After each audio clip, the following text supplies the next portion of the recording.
Report झाली होती की केतन अग्रवाल नावाचा जो एक तरुण 25 वर्षाचा आहे तो लोहगड किल्ल्यात त्याची फॅन्सी सिया गोयल बरोबर फिरण्यासाठी गेला होता आणि एक अपघात घडल्याने तो त्या ठिकाणून खाली पडला आणि खाली पडून त्याचा मृत्यू झाला असा माहिती प्राप्त झाल्यानंतर पोलीस दल आणि तिथले सिव्हिल सोसायटीचे कॉर्पोरेशनने ते त्याची जे बॉडी होती त्याला बाहेर काढला आणि त्याच्यात एक ईडीचा जे केस आहे ते दाखल करण्यात आला होता 36/2026 BNS कलम 194 प्रमाणे लोणावळा ग्रामीण पोलीस स्टेशनमध्ये त्यात काही त्या घटना घडल्यानंतर जे काही इन्फॉर्मेशन पुढे तपासामध्ये आमच्या समोर आली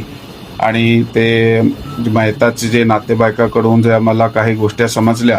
त्या एक सस्पिशन निर्माण झाला त्या सस्पिशन च्या आधारे पुढील अधिक तपास गोपनीय माहिती आणि तांत्रिक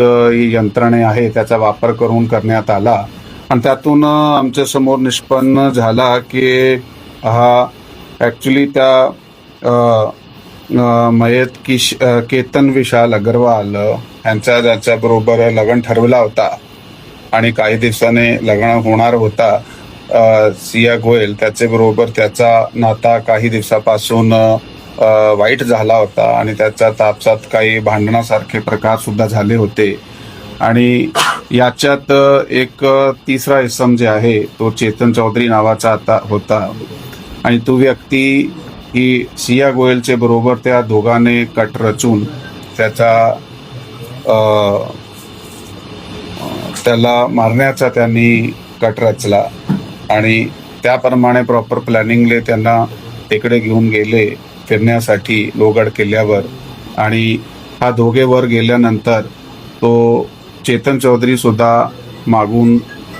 किल्ल्यावर गेला आणि किल्ल्यावर गेल्यानंतर त्यांनी त्याला ढकलून दिला आणि तो खाली पडला आणि त्याची मृत्यू झाली असं हे यामध्ये लोणावळा ग्रामीण पोलीस स्टेशनची टीमने अधिक तपास 2-3 दिवसात आत जे केला त्याचे आधारे ते स्थानिक गुन्हे शाखा आणि लोणावळा ग्रामीण पोलीस स्टेशनची जी टीम आहे त्यांना आम्ही आदेश दिले होते की त्यामध्ये सखोल चौकशी करून ह्याला उघडकीस आणायचे आणि दोघा टीमने मिळून चांगला काम केलेलं आहे यामध्ये पुणे रूरलचे जे आमचे अपर पोलीस अधीक्षक आहात डॉक्टर शुभम कुमार ते आता सध्या घटनास्थळी आणि पोलीस स्टेशनलाही आहे अधिक तपासामध्ये आणि ते त्या ठिकाणी SDPO गजानन टोंपे आणि लोणावळा ग्रामीण पोलीस स्टेशनचे पोलीस निरीक्षक तायडे साहेब आणि त्याच्याबरोबर स्थानिक गुन्हे शाखाची आमची जी टीम आहे त्याचे PI LCB Pramod Kshirsagar PSI Sawant आणि त्याची टीम त्यांनी खूप चांगल्या पद्धतीने या गुन्ह्याचा तपास केला आणि हे गुन्हा उघडकीस समोर आणला या गुन्ह्यामध्ये ह्या दोघाला ताब्यात घेण्यात आलेला आहे आणि ताब्यात घेतल्यानंतर अधिक विचारपूस करत असताना त्यांनी गुन्ह्याची कबुली सुद्धा दिलेली आहे. त्या दोघांचे काही मागच्या काही दिवसापासून भांडण सुरू होते नेमकं काय झालं लग्न ठरवल्यानंतर ते एकत्र आले त्यांनी कट रचला कसा आधीच ठरवलं होता की अशा प्रकारे करायचंय आणि त्यानंतर तिथे 3 जण भेटले त्यात वाद झाला ढकललं आधी मारलं नेमकं काय घडलं नाही त्यात जसा मी आपल्याला सांगितलेलं आहे की या मुलाबरोबर जो ह्याच्यात चौधरी नावाचा मुलगा आहे त्याच्याबरोबर ते त्या मुलीची अगोदरपासून ओळख होती त्यांचा नेमका जो लग्न ठरला होता ते फेब्रुवारी महिन्यामध्ये त्यांची एंगेजमेंट झाली होती आणि काही दिवसाने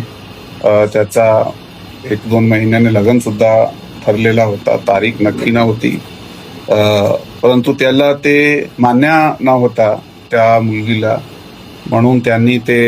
हा जो दुसरा मुलगा आहे चेतन चौधरी त्याचे बरोबर मिळून हा कट रचला आणि त्या विशेष प्रयत्नासाठी तिकडे गेले होते. सर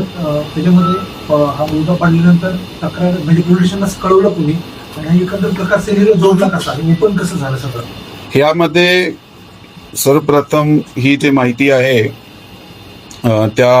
ती जी सिया गोयल आहे ती मुलगी त्यांनीही सर्वप्रथम ते आरडाओरडा केला त्यावेळी त्यावेळी जे लोहगड किल्ल्याची सिक्युरिटी आहे ती त्या ठिकाणी आली आणि त्याच्यानंतर त्यांनी पोलिसाला इन्फॉर्म केला की त्यांनीही सुद्धा स्वतःहून ह्या जे मयत चेतन अग्रवाल आहे त्याची फॅमिलीला फोनवर इन्फॉर्म केला. त्याच्यानंतर ते त्या ठिकाणी गेले आणि पुढील प्रोसेस PM झाल्यानंतर बॉडी हँडओव्हर करण्यात आली आणि मग ED दाखल झाल्यानंतर जाब ज्यावेळी सुरू झाले त्याच्यानंतर त्याचे नातेवाईकाकडून काही गोष्टी ज्या आम्हाला समजल्या की जसा की मागचे काही दिवसामध्ये त्याचे काही भांडण सुरू होते. एकूण इन्सिडेंट जे त्यांनी आम्हाला रिपोर्ट केले त्यातून सस्पिशियस वाटल्याने आम्ही आमचे गोपनीय यंत्रणामधून काही माहिती काढली आणि त्याचबरोबर जे तांत्रिक पुरावे होते काही ते तांत्रिक पुरावे आमचे समोर आले ज्यामध्ये आम्हाला जो थर्ड पर्सन ह्या गुन्ह्यात आहे ज्यांनी सिया गोयल बरोबर हे जे चेतन चौधरी आहे तो काही ठिकाणी आम्हाला दिसला, त्याची प्रेझेन्स त्या ठिकाणी आम्हाला दिसली होती लोहगड किल्ल्यावर, म्हणून सविस्तर तपास करण्यात आला आणि ही गोष्टी आमच्या समोर आली. सिया गोयलचा सुद्धा स्वतःचा त्यांनी काही महिन्यापासून बेकरीचा व्यवसाय सुरू केला होता आणि तो जो चेतन चौधरी आहे त्याची सुद्धा जे बिझनेस एस्टॅब्लिशमेंट आहे तो मार्केट यार्डमध्ये आहे आणि त्या ठिकाणी त्याचा सुद्धा होलसेल आणि ते ड्रायफ्रूट स्पायसेस वगैरेचं काम आहे. सिया गोयलचे सुद्धा फॅमिलीच्या त्या फील्डमध्येच काम आहे आणि नेमकी एका ठिकाणी बिझनेस करत असताना त्यांची आपसात ओळख होती आणि ती ओळख हळूहळू वाढून गेली. जवळपास 8-10 महिने 1 वर्षापासून ते एकामेकाचे जास्त ओळखी त्याची वाढून